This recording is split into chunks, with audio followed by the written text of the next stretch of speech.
ನಮಸ್ತೆ ಕರ್ನಾಟಕ 1 ಟಿವಿಗೆ ಸ್ವಾಗತ. ಕಳೆದ 2 ಸಂಚಿಕೆಯಲ್ಲಿ ಅಂಚೆಯ ವಿವಿಧ ಯೋಜನೆ ಹೂಡಿಕೆ ಸ್ಕೀಮ್ಗಳ ಕುರಿತು ಮಾಹಿತಿ ಪಡೆದುಕೊಂಡಿದ್ದೀರಿ.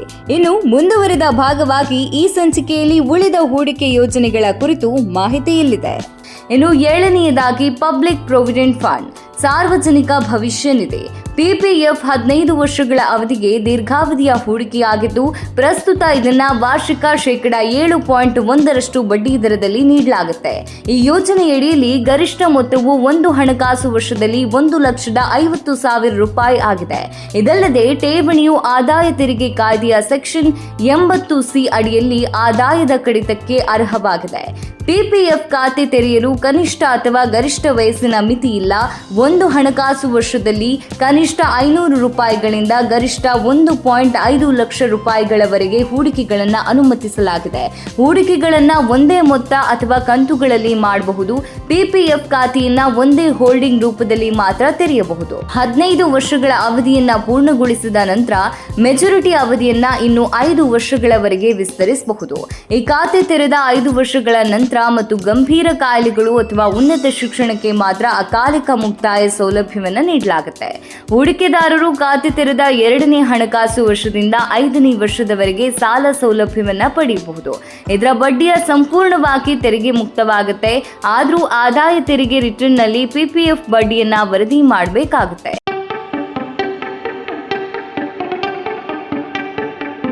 ಮುಂದಿನದು ನ್ಯಾಷನಲ್ ಸೇವಿಂಗ್ ಸರ್ಟಿಫಿಕೇಟ್ ರಾಷ್ಟ್ರೀಯ ಉಳಿತಾಯ ಪ್ರಮಾಣ ಪತ್ರ. NSC 5 ವರ್ಷಗಳ ಮುಕ್ತಾಯ ಅವಧಿಯನ್ನ ಹೊಂದಿದೆ. NSC ಬಡ್ಡಿ ದರವು 7.7% ಮುಕ್ತಾಯದ ಸಮಯದಲ್ಲಿ ಪಾವತಿಸಲಾಗುವುದು. ಅಂದ್ರೆ ನಿಮ್ಮ 1 ಲಕ್ಷ ರೂಪಾಯಿ ಹೂಡಿಕೆಯು 5 ವರ್ಷಗಳ ನಂತರ ನಿಮಗೆ 1,44,903 ರೂಪಾಯಿ ನೀಡುತ್ತದೆ. ಕನಿಷ್ಠ 1,000 ರೂಪಾಯಿ ಹೂಡಿಕೆ ಮೊತ್ತವಾಗಿದ್ದು ಗರಿಷ್ಠ ಮಿತಿ ಇಲ್ಲ. NSC ಪ್ರಮಾಣ ಪತ್ರವನ್ನ ಒಂದೇ ಹೋಲ್ಡಿಂಗ್ ಜಂಟಿ ಹೋಲ್ಡಿಂಗ್ ಹೊಂದಿದೆ. ಅಪ್ರಾಪ್ತ ವಯಸ್ಕರು ತಮ್ಮ ಹೆಸರಿನಲ್ಲಿ ಖರೀದಿಸಬಹುದು. NSC ಯಲ್ಲಿನ ಹೂಡಿಕೆಯು ಆದಾಯ ತೆರಿಗೆ ಕಾಯ್ದೆಯ ಸೆಕ್ಷನ್ 80C ಅಡಿಯಲ್ಲಿ ತೆರಿಗೆಯಿಂದ ವಿನಾಯಿತಿ ಪಡೆಯುತ್ತದೆ. ಆದ್ದರಿಂದ NSCಯ ಅಂತಿಮ ವರ್ಷದ ಬಡ್ಡಿಯನ್ನ ಹೊರತುಪಡಿಸಿ ತೆರಿಗೆಯಿಂದ ವಿನಾಯಿತಿ ನೀಡಲಾಗುತ್ತೆ. ಬ್ಯಾಂಕ್ ಸಾಲಗಳನ್ನು ಪಡೆಯಲು NSC ಪ್ರಮಾಣ ಪತ್ರಗಳನ್ನು ಭದ್ರತೆಗೆ ಬಳಸಬಹುದು. ಈ ಖಾತೆಯು ಹೂಡಿಕೆ ಅವಧಿಯಲ್ಲಿ ಒಬ್ಬ ವ್ಯಕ್ತಿಯಿಂದ ಇನ್ನೊಬ್ಬ ವ್ಯಕ್ತಿಗೆ ವರ್ಗಾವಣೆ ಮಾಡಲು ಒಮ್ಮೆ ಮಾತ್ರ ಅವಕಾಶ ನೀಡಲಾಗುತ್ತೆ.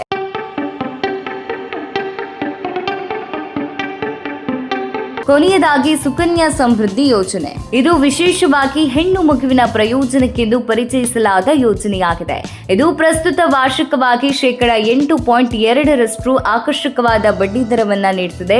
ಒಂದು ಹಣಕಾಸು ವರ್ಷದಲ್ಲಿ ಕನಿಷ್ಠ ಹೂಡಿಕೆ ಮೊತ್ತ 1,000 ಮತ್ತು ಗರಿಷ್ಠ 1,50,000 ಆಗಿದೆ. ಖಾತೆ ತೆರೆದ ದಿನಾಂಕದಿಂದ 15 ವರ್ಷಗಳವರೆಗೆ ನೀವು ಪ್ರತಿ ವರ್ಷ ಕನಿಷ್ಠ ಮೊತ್ತವನ್ನ ಹೂಡಿಕೆ ಮಾಡಬೇಕು. ನಂತರ ಖಾತೆಯು ಮುಕ್ತಾಯದವರೆಗೆ ಬಡ್ಡಿಯನ್ನ ಗಳಿಸುತ್ತಲೇ ಇರ್ತದೆ. ಸುಕನ್ಯಾ ಸಮೃದ್ಧಿ ಖಾತೆಯಲ್ಲಿ ಹೂಡಿಕೆಯು ಸೆಕ್ಷನ್ 80C ಅಡಿಯಲ್ಲಿ ವಾರ್ಷಿಕ 1.5 ಲಕ್ಷ ರೂಪಾಯಿಗಳವರೆಗೆ ತೆರಿಗೆ ವಿನಾಯಿತಿಗೆ ಒಳಪಡುತ್ತದೆ. ಸುಕನ್ಯಾ ಸಮೃದ್ಧಿ ಖಾತೆಯ ಮೇಲಿನ ಬಡ್ಡಿಯೂ ಸಹ ತೆರಿಗೆ ಮುಕ್ತವಾಗಿದೆ.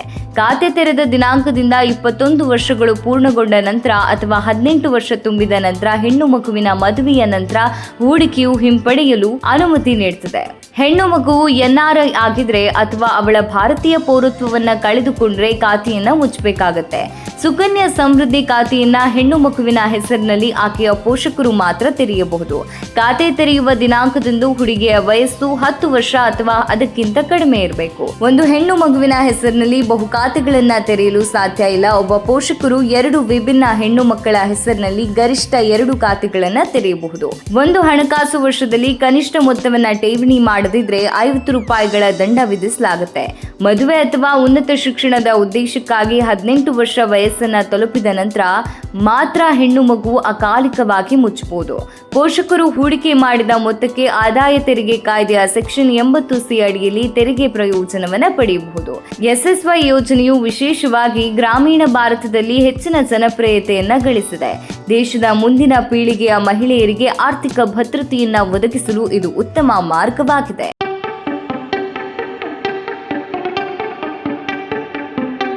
ಹೀಗೆ ಸರ್ಕಾರದ ಭದ್ರತೆಯನ್ನ ಹೊಂದಿರುವ ಅಂಚೆಯು 9 ಹೂಡಿಕೆ ಯೋಜನೆಗಳನ್ನ ಹೊಂದಿದೆ. ಕಿರಿಯರಿಂದ ಹಿರಿಯರವರೆಗೂ ಪ್ರತಿಯೊಬ್ಬರಿಗೂ ಅನುಕೂಲವಾಗುವ ರೀತಿಯಲ್ಲಿ ಪ್ರತಿ ಯೋಜನೆಗಳು ರೂಪುಗೊಂಡಿವೆ. ಸರ್ಕಾರದ ಭದ್ರತೆ, ಉತ್ತಮ ಬಡ್ಡಿ ದರ, ಕಡಿಮೆ ಠೇವಣಿ, ತೆರಿಗೆ ರಹಿತ ಸ್ಕೀಮ್ ಹೂಡಿಕೆದಾರನ ಅನುಕೂಲಕ್ಕೆ ಅಗತ್ಯವಾಗಿದೆ. ಇದಾಗಿತ್ತು ಅಂಚೆಯಲ್ಲಿನ ಹೂಡಿಕೆ ಮಾಡುವವರಿಗೆ ವಿವಿಧ ಯೋಜನೆಗಳ ಕುರಿತಾದ ಸಂಪೂರ್ಣ ಮಾಹಿತಿ. ಮುಂದಿನ ಸಂಚಿಕೆಯಲ್ಲಿ ಇನ್ನಷ್ಟು ವಿಷಯಗಳೊಂದಿಗೆ ಬರ್ತೇವೆ. ಇದು 1 ಪಾಯಿಂಟ್ ಟಿವಿ.